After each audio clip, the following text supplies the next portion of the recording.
investors, if they're sophisticated at all, they know that keeping an eye on how much available cash is there is really important. So these outside investors are often incredibly important because they're a fresh set of eyes, or many fresh sets of eyes. It isn't for everyone because as soon as you raise money from outside people, they will be watching your numbers. They will want you to provide regular reports on how you're doing with the capital that you raise. So it really has to start with the entrepreneur. What are her ambitions for her company? And many times entrepreneurs will say, I really want to expand in this way or that way, or I need new products, or I need new staff in order to get my company from here to here to here to here.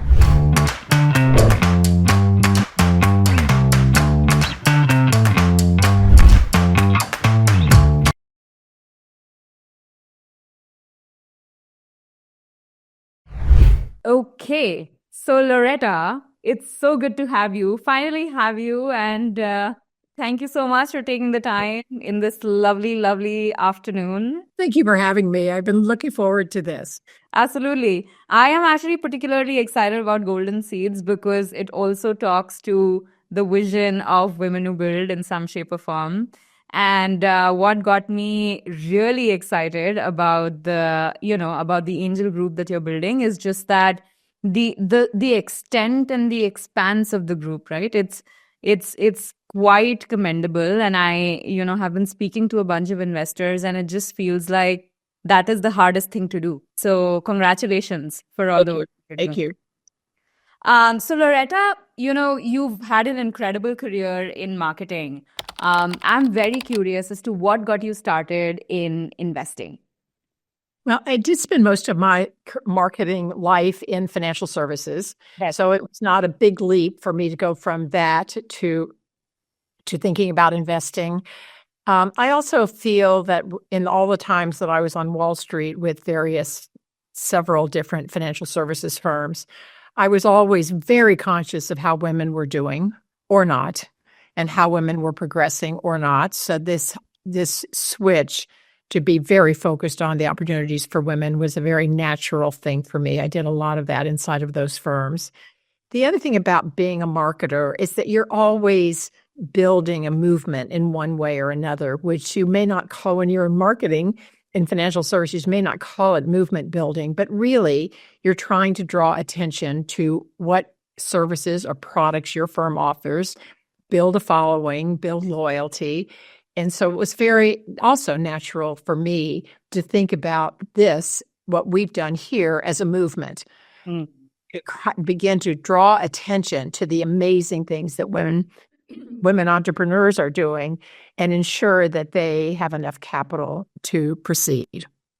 Yeah, no, absolutely. And I believe it's very, very important to, have someone on the team who's able to determine what really matters and make it a movement for some wonderful things to happen. So it's great to hear.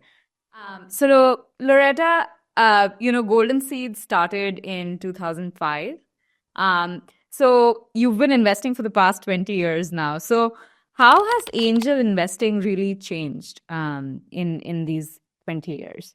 The industry of angel investing has actually become very much more sophisticated in these years. More and more people have jumped in to become angel investors. In 2005, when we were starting this, there were 200,000 people in the country that were angel investors, and today there are 450,000. So more and more people have realized that they want to jump in and participate in this form of investing. So that's one thing. The other thing and that's on the investor side. On the entrepreneur side, entrepreneurship has become of keen interest for many people who are entering their professional lives, or who have had a professional life, have an idea, and want to go off and do something in the entrepreneurship world. And that's been stimulated by many things, but it's very much part of the American economy for people to have ideas, start companies, raise capital, and then end up with some of the biggest companies in the world frequently. So it's not unusual to see entrepreneurs do this, but they have been doing it in increasingly large numbers. And that's where women enter, because women too have been realizing over the last 20 years that they too have ideas. They have the education and they have the skills and they have the networks and the savvy to be able to figure out how they can attract capital and build companies as well. So the addition of women in large numbers on both the investor side and the entrepreneur side has made a very big difference in the whole world of angel investing. Yeah, that's pretty incredible to hear. And are you also seeing the kind of sectors that women start in changing? Because, historically, or rather not historically, like ever since I started investing, I saw that women were particularly starting companies in education, health, and that's because of obvious reasons, right? Like women are responsible for taking care of their child and the child's education, health, and so on.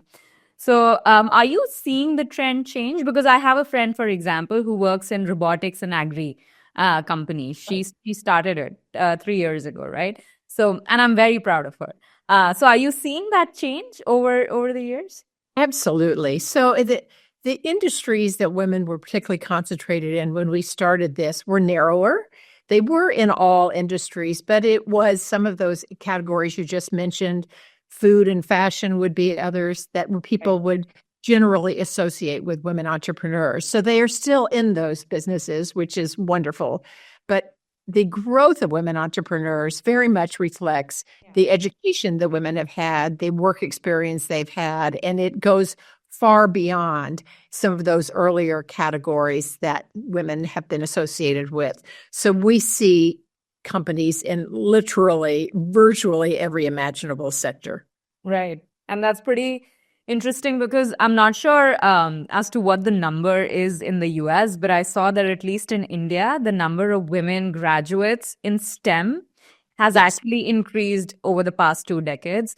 And women are actually exceedingly doing well and sometimes better academically versus men.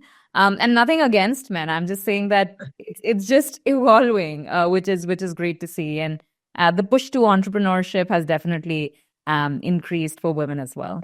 Yeah. That's absolutely true. And of course, it starts with undergraduate degrees, and women in this country have been getting more undergraduate degrees than men for really quite many, many years now. But it actually is showing up in graduate level degrees as well, which is allowing them to use their skills and their advanced education for entrepreneurship in many, many very sophisticated ways. Yeah. Yeah. So Golden Seeds is the largest angel network one of the largest angel networks in the US. So is that in terms of the number of members or the amount invested or the number of companies that you've invested in? It's generally both. This data is collected every year, so it goes up and down. But, our general feeling is that Golden Seeds is there's 200, I should say first, there are 250 more or less groups of angel investors in the country. And our best information is that we're generally in the top 3, definitely in terms of numbers of investors and usually in terms of the dollars we're investing. Right. So what does it take to build a successful angel network and how do you measure success? We're in the beginning of 2025. I'm sure you've looked at data. Yeah, well, no, we look at data every day here. And this is a two-sided marketplace. First of all, there are the entrepreneurs. And it's really, if we are serious about being investors in entrepreneurs or in a certain sector or a certain group, in our case, we look at only companies led by at least one woman, but there are groups of angel investors that only invest in life sciences or food or some very specific industry. So in our case, if you're trying to build the network, you first of all have to begin to get the word out to entrepreneurs that we're going to have people here, maybe already do, who are very interested in learning what you're doing. On the other side of the equation, there is our need to spread the word and really proselytize about the importance of paying attention to the amazing innovations that women are doing so that we can attract investors who might actually be already doing angel investing either on their own or with other groups, but we need to give them a reason to consider joining us because this will amplify the work they're already doing. A lot of the people who come to us as members have never been angel investors, so they want to learn about how they can participate in doing this work. In our case, since you asked how we built it, we realized early on at Golden Seeds that we needed to be national. Many groups of angel investors are not national. In fact, they're often very local. They might represent only their city or their state or their county, and they're often very dedicated to job creation there and finding entrepreneurs there that can add to the economy where they are. In our case, we had this thesis that said, we just want to find the best women-led companies wherever they are in the U.S. We do invest only in U.S. companies. And that really meant that we needed to have a presence in a lot of markets because we did realize in the very earliest days at Golden Seeds, we realized that entrepreneurs were flying in from all over the country to meet us for a very brief coffee meeting in the middle of Manhattan because they didn't have anywhere else to go. And that's how we started to realize this isn't good. We should be going to them. So that's how we started chapters, but it's rare. Most angel groups are not nationwide and they don't attempt to run all of these different chapters, but we have figured out a way to do it. I mean, the other part for us is that in our quest to find the best women-led companies wherever they are geographically, we have to also be open to invest in almost every sector. Right. That is a real complication because that means we need to have people, investors, who know something, hopefully a lot, about many different sectors. So we actually are quite clear about the sectors that seem to come to us in largest numbers and how we might connect with professionals, both men and women. By the way, our investors are both men and women. I was just going to ask. Even gender diversity. So, of course, they are both men and women. But we really work to try to bring people in that will allow us to evaluate. You mentioned your friend in robotics. We could not evaluate a company like that unless we had some people here who could really help us evaluate that company. So we've learned all along the way that you want people who have the capacity to invest and the skills to be able to do the work and to help the companies after we've invested. But we're very conscious of having sector diversity in our membership. Right.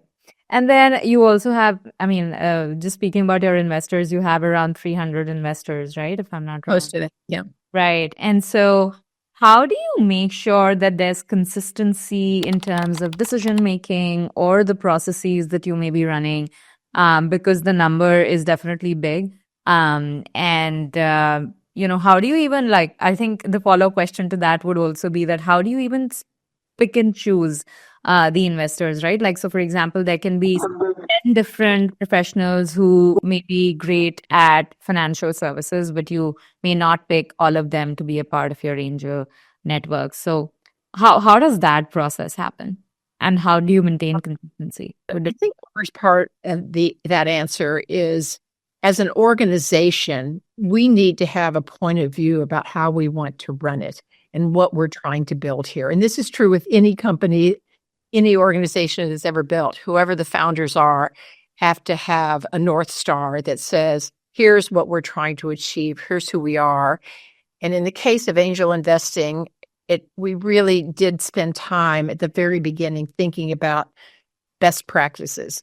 Yeah. Kind of how are we going to do this work? We always did think large from the very beginning. Even though we were at the end of our first year, there were 12 of us. So we were very small at that time. Right. We had this vision of becoming something really much bigger. And so we built the processes and procedures to handle something much bigger. Yeah. And, like any organization, whether it's a company or a charitable organization or a school, and you have to have certain principles that are driving your decisions. And if you don't, you might as well give up, because then you're going to become anything. But in our case, we do have some best practices, such as obviously that we will see only women-led companies. We will absolutely treat them respectfully. We will tell them that they may not get funding, but they will be treated respectfully, and will have a shot at getting funding. We provide training to all of our members, on the way you do angel investing. We actually have a 9-part training curriculum. And well, and it's, we attract members who have been real experts in many things in their lives, but this is probably new to them. This idea of getting your brain around what is it like to run an absolute startup. So as a result, we have basic training on how to think about angel investing, how to do due diligence, how to serve on the board of one of these companies, how to understand cap tables and term sheets, because this is all new. And the better people are at understanding all of that, the more consistency we get across the board, because we work across the country with other members. And the one thing we can be confident in is that most of them have taken the Golden Seeds training and will kick in and sort of follow those practices. The other thing that really becomes important is also our code of conduct. It's, we are very seriously committed to treating information confidentially, because entrepreneurs share a lot of information with us that is not widely available. And we really want to do no harm in any way with being careless with confidential information. There's a whole range of things that are in our code of conduct, but it becomes very much our behavior. And every organization, every corporation, every nonprofit should have a general value system that informs how they function. I love that. And then if someone wants to become a part of Golden Seeds, how do you determine that person would kind of imbibe all those values that you look for? First of all, people they're often introduced by other members, but not necessarily. We have many people who come to us through LinkedIn or through our website, because we now are quite well known. We invite people to come to 1 or 2 meetings to kind of observe how we do things. Right. And we can get to know them in those meetings. A key thing, of course, is that they must be accredited investors to join and meet the criteria for being an accredited investor. And beyond that, they are welcome to join as long as they sign on to the membership agreement that does include our code of conduct. Yes. And we do ask people to be prepared to be active investors in Golden Seeds, and because it is endlessly entertaining to come to our meetings, because you see so many interesting companies, you meet so many interesting people. But we always like to remind ourselves that we're here to get capital to these companies. We're here because we ask that our members become serious investors, which might mean a different number for some people than for others. But we want people to come to our meetings with the intention of considering investing in these companies. And that's healthy for Golden Seeds. It's also respectful of the companies. We don't want to waste the time of these companies if we're not going to seriously consider an investment. So people pretty much decide on their own whether this seems to be a fit. Yeah, makes sense.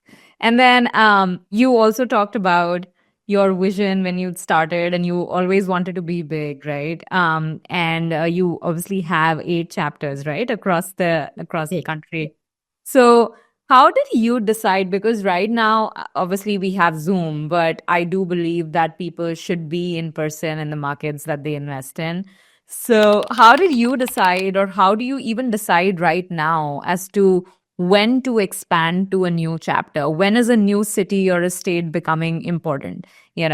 It's probably similar to retail chain stores that or Starbucks. Who's Starbucks? If Starbucks wants to move to a new city, and of course, I don't know if there's a city on earth that they're not already in, but it says Starbucks. If they are thinking about going into a new location, there are certain criteria they say must be met in order to make it a viable choice for them.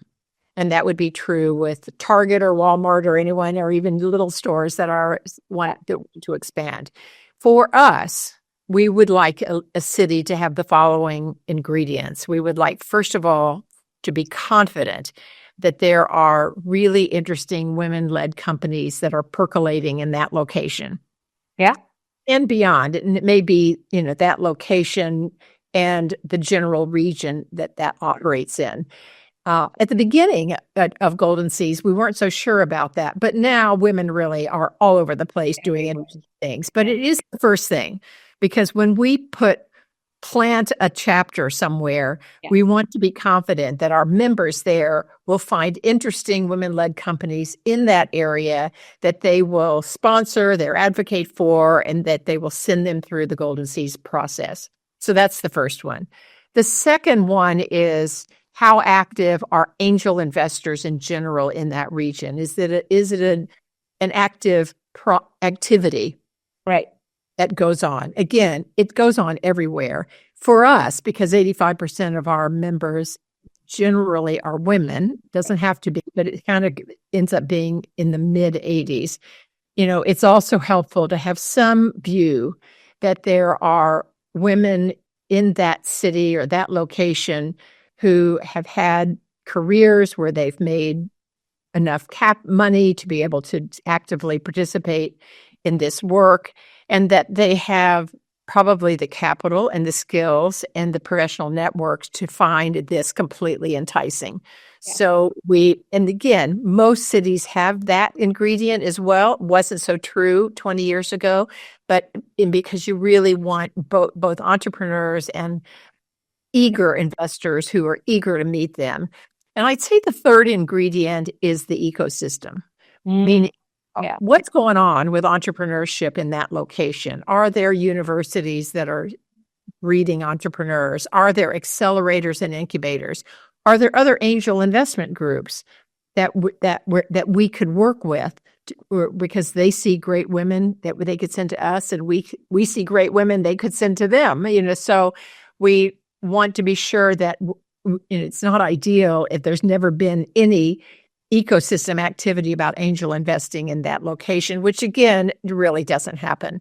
But for the most part, if there's a vibrant ecosystem, it makes it very much more likely that we would go into a new location. Which location or which state are you excited about? Where do you see opportunities?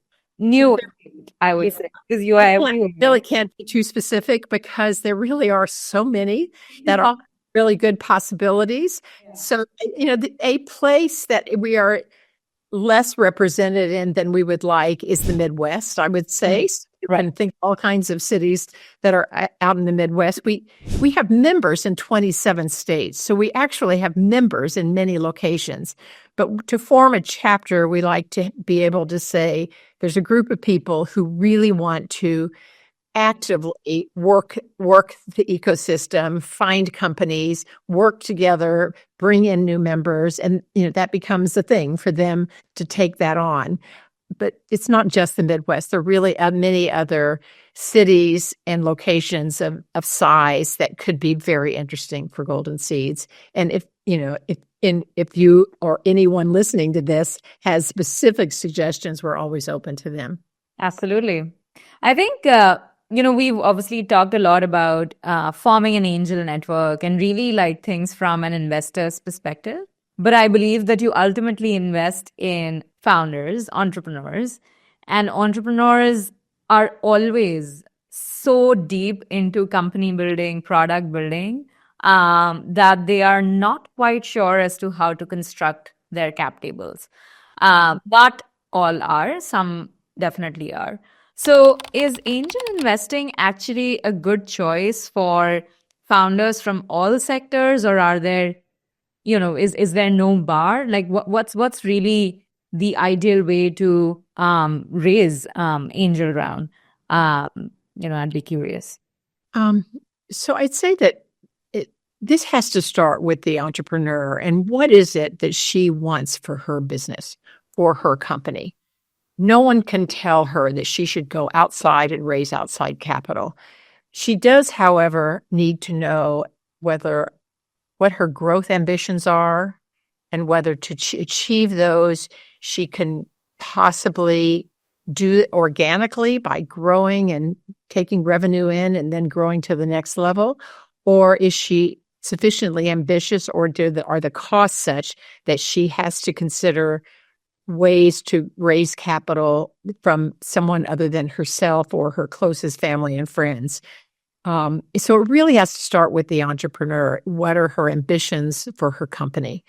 And many times entrepreneurs will say, I really want to expand in this way or that way, or I need new products, or I need new staff in order to get my company from here to here to here to here.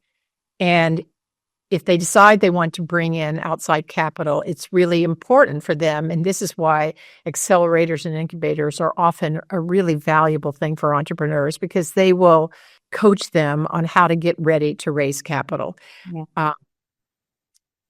It isn't for everyone, because as soon as you raise money from outside people, they will be watching your numbers. They will want you to provide regular reports on how you're doing with the capital that you raised. In our case, we ask companies to provide a quarterly report to us every quarter, then it becomes part of that entrepreneur's job to, of course, do everything necessary to run her business. But she also has these people that she wants to maintain a relationship with, partially because they did invest in her company, and that's the right thing to do to keep them informed. And also, when she needs her next round of capital, they are the best people to go back to, because they invested in you once. They want you to succeed. They want their earlier capital to do well. They have admired how the company is doing, and they might be the most likely people to put more capital into the company. On the other hand, if the entrepreneur hasn't been so good about keeping in touch with them, they may not do that. They may actually be negative on it. So but it becomes a part of that entrepreneur's job to say, oh, now I'm very busy running my company, but I really have to maintain all of these relationships. And of course, many times these people have advice. They might, for us, most times when a company is raising capital at the seed stage is when the company starts a board, if they haven't formed a board before that. So then all of a sudden the entrepreneur has a board, and they have to have board meetings and provide all the information that board members would like to have. And it can be incredibly useful and an important part of the company's ability to grow, for an entrepreneur to take full advantage of everything that these experienced people have to offer. But it's also part of the job. All of a sudden you're chairing board meetings, or you're running board meetings, and you've got a board chair who has a lot of questions. And so it is, and these are relationships that the entrepreneur should ideally savor and say, I love having these people kind of in the kitchen with me, helping to grow this business. But the entrepreneur who's thinking of raising capital has to anticipate that this becomes a different thing than all by herself running a possibly much smaller business where she has 100% control. She is the only name on the cap table, or very few names are on the cap table. And it does change when you raise outside capital. Right. And you obviously said that founders send quarterly reports to your network. And so if I am a founder, what are the top 3 things that I should definitely keep my investors informed about? And what are the things that I shouldn't do? For us and for many angel groups, that is really a requirement. We put into the term sheet that something called information rights, which means that we have a right to get a report every quarter. And, it's important for the entrepreneur to imagine what is going to be meaningful information for my investors to receive. So definitely the overall numbers, the revenues, costs, and net income. I mean, in general, how is it going? It's very important for investors to understand if there's any debt that they've taken on and how they're managing that debt.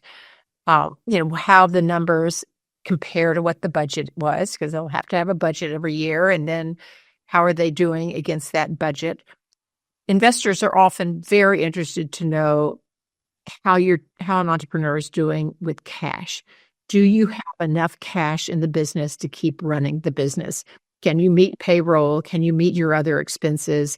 Because a common thing is for entrepreneurs to be so busy running their business, they may not notice that they're running short on cash, or they may think that my new revenue is going to cover all my needs for cash. But if for some reason some of that doesn't quite pan out with the kind of revenue you're thinking, it can really cause a cash crunch and create limitations about whether you can even cover your payroll costs. So investors have learned through the years that it's called the cash position. How much cash do you have, and how long is it going to last? And that's often important advice that investors can give to entrepreneurs, to say, it looks like you only have 7 months of cash. You really should start raising some more money now. Right. As opposed to waiting until you have 1 month of cash, and then it's almost impossible to raise enough. And then, when companies go out of business, it is frequently just because they ran out of cash.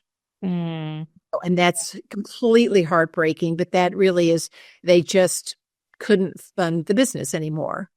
And it's serious matter if you have payroll obligations that you can't meet. So you can't just defer salaries. You have to be serious about it. So it's, investors, if they're sophisticated at all, they know that keeping an eye on how much available cash is there is really important. So these outside investors are often incredibly important because they're a fresh set of eyes, or many fresh sets of eyes, that can spot things that the entrepreneur may not be paying as much attention to. Yeah, I love that. Actually, you said a very, very interesting thing, which is that most companies go out of business because they run out of cash. And I've seen a couple of examples myself when I'd invested. So that's a brilliant point.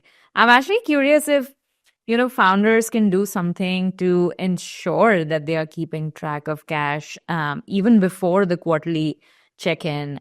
Like, should they hire someone, or should they just look at the daily accounts?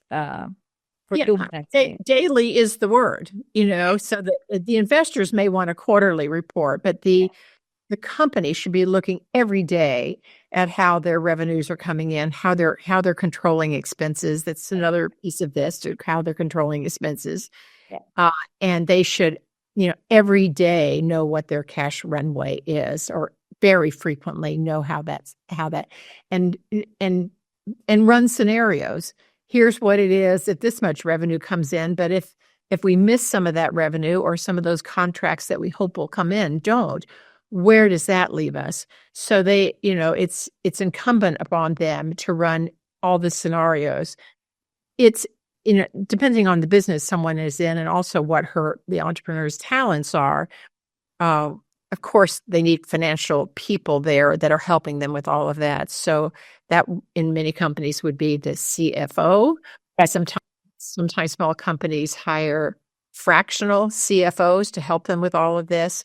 But it's serious because they really need to understand all of this, and they also need to be able to speak with their investors intelligently about it, because the investors invested in that entrepreneur. They didn't invest in that person's CFO. So the CFO needs to be giving the entrepreneur as much information as they need, but it is the entrepreneur who needs to be on top of all the details. I love that. The other thing that I've always been curious about, and now increasingly so, as I finally hit my 30s, is energy. And I believe that it's so important to, build and continue building your energy as a founder, as a mother, as an investor, as anything, as a partner. And so I'm curious, how do you think about, your energy, building your energy, and why, and if at all you think it's important? Some people may think that it's not important.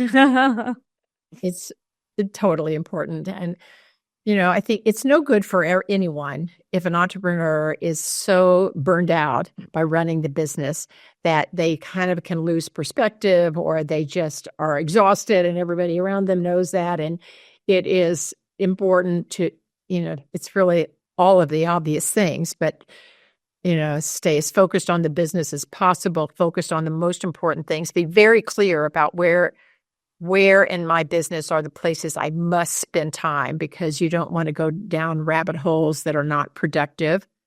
That can burn you out too. And then, the rest of their life has to be in balance as much as possible, which that might be family, it might be friends, it might be fitness, it might be whatever else, food and nutrition, all of those things that make them as healthy as possible so they can handle the rigors of running a business. And it is a shame if they get if they don't have time for all of those other things, which are important for 1,000 reasons in their lives. But it's also important for their business and the employees, because that person is creating a culture. Right. It's really important for any entrepreneur to think about, what is the culture I want to create here? I mean, talk about best practices and talk about North Star and all of that. That's true with every company. They need to think about, what is the kind of environment I want to create so that I can get the optimal result here. And so a leader that has the right perspective, however they accomplish that, is really important, because it influences absolutely everybody in the company. Yeah, I love that. So you live in Manhattan, right? Okay. So, and this is a question specifically because you live in Manhattan. Manhattan can have, it offers everything for everyone, but I believe that it's also an interesting city because it can distract you, because there are so many things to do. And so over the years, how has your decision making changed in terms of prioritizing things, especially because you've led such a busy life? And because you live in Manhattan, it can be really, really distracting. I've had this conversation with multiple young entrepreneurs, and they've actually started to increasingly think about moving away from Manhattan because of so much distraction. I've never thought of it quite that way. Maybe I've been living in New York City for so long, I just don't let that get to me. But I think, first of all, I'm totally biased. To me, it is the most interesting city in the world. And if you can take advantage of many things, or even some subset of things that New York City has to offer, it is enriching in every possible way. So I am very much a fan of the experience that one can have living in New York City. And you're surrounded by people who generally feel the same way. So that is also very energizing in many ways. I think it's true anywhere in your life. You know what's important to you. You have a sense of what gives you joy. You have a sense of what you can afford to do. I mean, that's, you have to think about, in any city, what is the cost of living here, and what are the things I'd like to do? What do those things cost, and can I do them? And then just prioritize so that you can, I suppose that in reality, maybe the choices in New York are just so vast that you can find yourself just completely rattled by all of it. But for the most part, I think people do think about what's important to me. What are the kinds of things I'd like to take part in?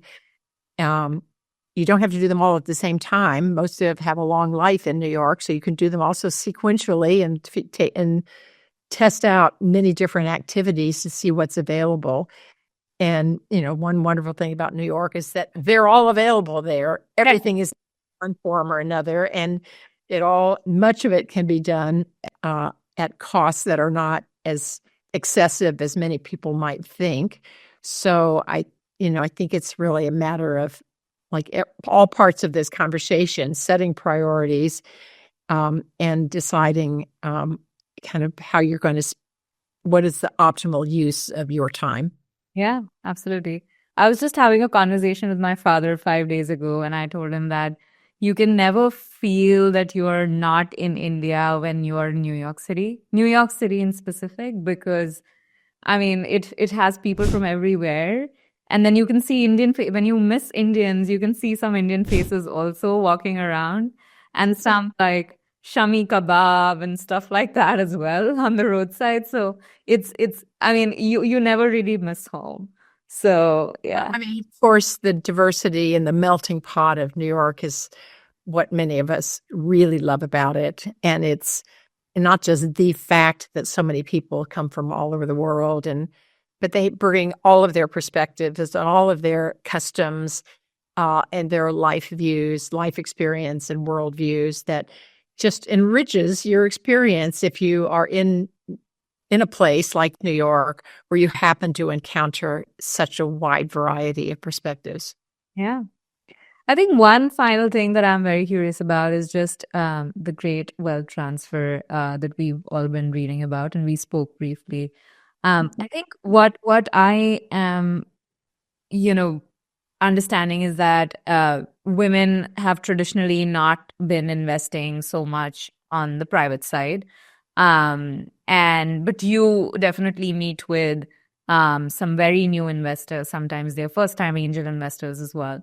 So have you seen, or what have you seen actually, in terms of their readiness to invest, right? Like, do you believe that they're ready? Do you believe that they recognize the importance of private investing at all, or are they taking a portfolio approach? Have you had interactions that are similar to these? Yeah, I feel pretty confident that some, maybe many of the people who are part of Golden Seeds and have become angel investors have in one way or another participated in an intergenerational transfer of wealth.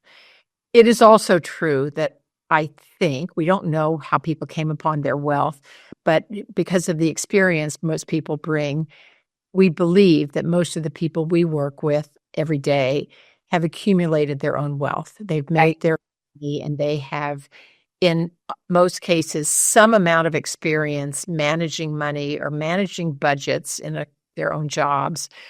And in many ways, they're already relatively sophisticated about how to manage their own portfolio. So that's angel investors who are drawn to angel investors frequently already have a fair amount of that. I think that since women are going to be the beneficiaries of such a big percentage of this, my hope for them would be not necessarily that they all run over and become angel investors. That would be nice, but that they pay attention to how that money is being managed on their behalf, because they are the owners of those assets. There's many great things they can do in the world with those assets. That is frequently a windfall for them. And it's just important for them. And this is one of the important parts of their lives at that point. It's just important for them to be knowledgeable about who's managing the money for me. What is my voice in all of that? Do I have a point of view about how I want my money to be invested? Are there things that I want to invest in, or are there things that I definitely don't want to invest in? I mean, because many of them will have financial advisors who will be advising them on their portfolio. So it's generally good to be as active as they are inclined, or said another way, not to be totally passive, because they can influence many things in a positive way if they're willing to be active. We in my Wall Street life, we did a lot of research about what happens in households that have money, And in those days, which now goes back some years, but I think it is still true, that the division of responsibilities is such where he often manages the money and she manages the household and the kids, and that's just how they do it. I think that has changed a lot in recent years, particularly since the earning power of women has grown so much that very frequently she also is contributing a lot to the income of the household. But still, there is in many households probably that mentality where the money manager is not that woman. And since women are going to be inheriting a lot of this wealth, it's really important and you hope that their financial advisors also play an important role in this, in really urging them to be a more active role, be educated, and have a point of view about how this money is being managed on their behalf. And maybe some of them will become angel investors, which is just fine, and maybe not, but having a agency over this wealth that they have received, to me, is important. Yeah. That's wonderful. And I think a large part also has to do with your parents or with your father, particularly in my case. As you suggested, my household or my family is similar, where my mom, took care of me, took care of our family, and then my father, worked and managed money. But I've been fortunate that he has actively engaged me when it comes to managing not his money really, but my money, which is also good. I believe that he has been very active when it comes to educating me on like money, calculations, savings, and stuff like that. And I'm grateful for that. So I think that if parents and fathers in particular, since they've been managing money, educate their daughters, it's just going to be. Well, you're fortunate on both cases that your father and husband are engaging you in all of this, because that's really where it has to start. I asked for it. And because I've realized that. So another thing that my father taught me is that when you go to a hotel, you do not, at least in India, you do not actually pay the amount that they're asking you for. You negotiate, because there is a potential for them to come down on the prices. And I said that that's like a very strange way of thinking. But then he said that you'll never get it if you don't ask. And so I've started asking them, and I realized that they actually reduce the rates. They reduce the fare. So it's amazing. Yeah. So I just ask. Yeah. But thank you so much, Loretta. It was great talking to you. And I'm so glad that we got to chat. And I'm sure that so many people will learn about angel investing and specifically creating such a great group from you. Thank you so much. Thank you for all your great questions. It was great to talk to you.